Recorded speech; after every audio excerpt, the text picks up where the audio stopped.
Hello and welcome to the Friday, November 14th, 2025 edition of the SANS Internet Storm Center's Stormcast. My name is Johannes Ulrich, recording today from Jacksonville, Florida. And this episode is brought to you by the SANS.edu Graduate Certificate Program in Purple Team Operations. And today we do have two diaries actually to talk about. First one is from Brad Duncan, and he writes about the latest regarding the SmartApeSG campaign. This is a campaign that usually advertised itself via fake browser updates, but lately has jumped on the ClickFix bandwagon, and that has overall been sort of a huge thing where we see more and more of these fake captchas that are tricking victims into installing malicious software on their system. In this particular case, it starts out with a compromised web page. Inside that web page, the attacker will add some JavaScript to then redirect the user to the ClickFix exploit, which is, in this case, as you see, sort of a Cloudflare lookalike captcha that then tricks the victim into installing or basically running a malicious PowerShell command, and that PowerShell command will install additional malicious software. As usual, Brad provides plenty of indicators of compromise here with his diary, including packet captures to see how the attack really unfolded and hopefully helps you detect some of these attacks in your own network. The second diary comes from Xavier, and Xavier gives us an update of the Formbook of malware. Formbook, another very popular piece of malware that we haven't really talked much about lately.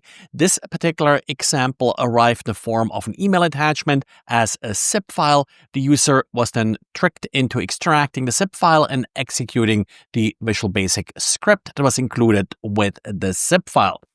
Xavier, in this particular example, focuses on the obfuscation techniques being used here. One interesting tidbit is, for example, the avoidance of the sleep function, which is used to delay the malicious action of the command.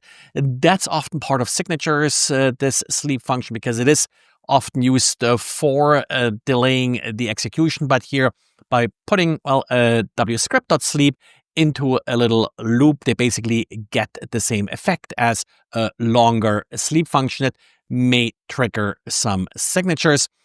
Also, later, then some additional PowerShell obfuscation, again, to evade signatures and some of the simple protection mechanisms against these types of malware. In the last few years, there has been a big push to replace C, C++ with Rust when it comes to programming, in particular system components. This latest vulnerability illustrates some of the dangers behind it. Rust, of course, being a memory-safe language, it eliminates some of the memory allocation issues that you often run into in C, C++, like buffer overflows. But of course, there's more to security than memory management. And this example here with Sudo-rs, which is the Rust version of Sudo, is sort of an example here. Sudo, of course, has a rich history of vulnerabilities because of its complicated operating logic. And it's not so much the buffer overflows, I think it had some of them as well, but often the complexities of just managing these different permissions are an issue. And there are two interesting vulnerabilities that were patched in Sudo-rs. And the first one is where the authenticating user is not properly recorded in a timestamp. So you may basically get different timing and it's of these reauthentication issues that you have with Sudo. The second one is, I think, really interesting, and this is sort of a password reveal. Essentially, what happens here is if you type your password as you invoke sudo, well, the password is not visible. But due to this vulnerability, if an attacker can disrupt you from entering the password before you hit enter, they can then basically trick the system to reveal the password. Interesting vulnerability, and that's exactly sort of some of these odd little logic issues that are often lost as you're translating from one language to another. So if you are currently undertaking sort of one of these big conversions, take a look at some of these vulnerabilities and see what problems others have run into in trying to do these C++ to Rust conversions. Well, and I almost missed it. Didn't realize it's already November and time for the SANS Holiday Hack Challenge. So I have with me today Chris to talk a little bit about the challenge. I'd love to, Johannes. Yeah, this is, of course, the SANS gift to the community every holiday season. It's a game that we love building. We hope everybody loves to come and play and learn. And it's new every year. It's a new set of challenges, and this one especially is focused on micro challenges, especially at the beginning. We want people to begin, hop in, and be able to accomplish a few things right off the bat. And that's really a great learning opportunity. I played it last year, haven't played yet this year, haven't gotten around to it yet. So these micro challenges are kind of little small things that you can sort of, even as a beginner, solve, or is that sort of a little bit the goal here? Yeah, absolutely. The first few are pretty straightforward. So just maybe the basics of networking, the very basics of firewalls, and you're just moving blocks around visually in a web page. So it's made for everybody. Bring your marketing person, bring your manager. Right there's something for everyone for sure. Yeah, and really for people that get started in the industry, get started with cybersecurity, probably a great way to sort of have some fun here.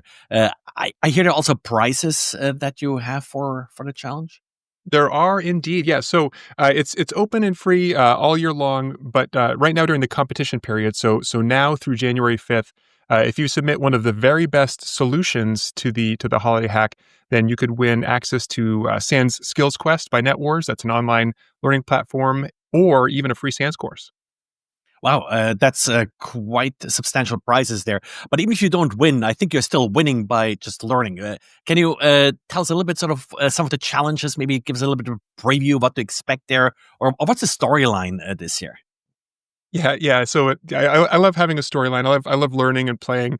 Whenever I'm working with people who are newer to cybersecurity, I always encourage them to go and play, and this is a great way to do that. So the storyline here, we've got some gnomes who are up to something, and there's someone guiding them.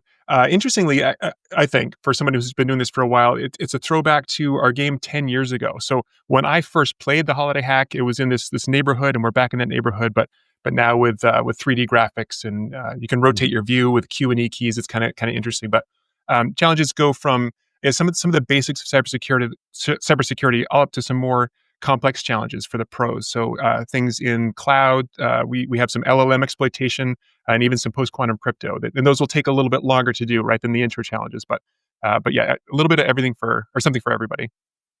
Yeah, so that's really great. And I always love it how you really create sort of that video game experience. It's not just your normal hack challenge, but you sort of have that, screen and terminal kind of environment where you have to, part of that is there too, yeah, but you really have to craft a user interface down too. And I always love the stories that you come up with. I think that makes it so much more entertaining, really.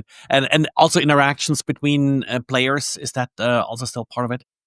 Yes, yeah. So believe it or not everybody likes the game world, and this year we've introduced CTF mode. So if you want to, you can start in the game and then switch it to CTF mode and just get the challenges, and that's fine. But I like you, Johannes. I like the challenge, the story and the graphics and the music. We commission new music every year. What was the question? Well, actually, let's just talk about how do I get there? What's the URL that people need to know to get there? Yep, sans.org/holidayhack. And when you get there, there's a video from Ed Scotus, our chief elf, describing all the changes this year, the new hint system, how to rotate your view in the 3D land, and how to set up cohorts, all that kind of thing. I love the title Chief Elf, much better than SANS EDU President, kind of. That's much better title. Yeah. I love that. So I'll definitely add the link to the show notes, and in case you didn't get that.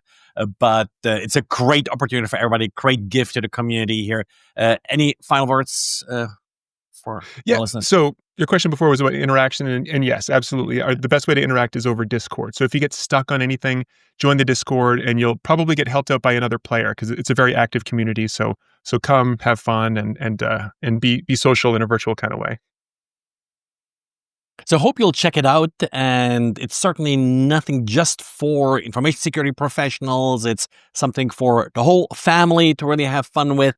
And with that, thanks for listening. Thanks for liking and subscribing. And talk to you again on Monday. Bye.